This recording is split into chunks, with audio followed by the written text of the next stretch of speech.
নমস্কার, ঘরোয়া রান্নায় সবাইকে স্বাগত। দেখে নেওয়া যাক আজকের রেসিপি। আজ আমি আপনাদের সাথে দই পাবদা রেসিপি শেয়ার করব।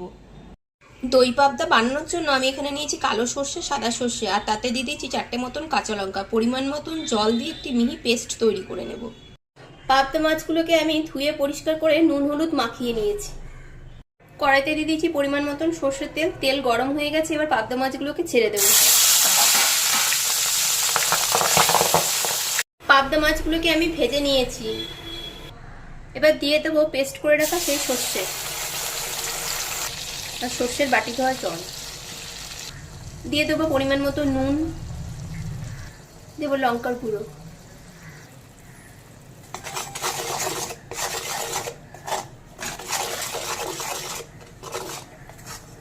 একটু রান্না করে নেব। কিছুক্ষণ পরে এবার দিয়ে দেবো ফিটিয়ে রাখা টক দই। যেহেতু দই পাবদা তাই টক দই দিয়ে দেবো। আমি এখানে 2 চামচ টক দই ফেটিয়ে নিয়েছি। দিয়ে দেবো কিছুটা চিনি। এবার আবার একটু রান্না করে নেব।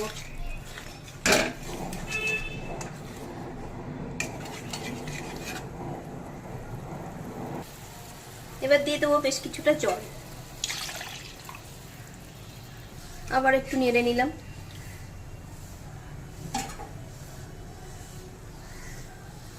ঝোলটা ফুটে উঠেছে, এবার দিয়ে দেবো ভেজে রাখা পাবদা মাছগুলো।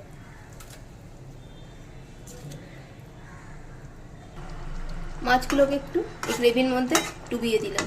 এবার ফুটিয়ে নিলেই তৈরি হয়ে যাবে দই পাবদা। এভাবে একবার আপনারা বানিয়ে দেখবেন, আশা করছি আপনাদেরও ভালো লাগবে।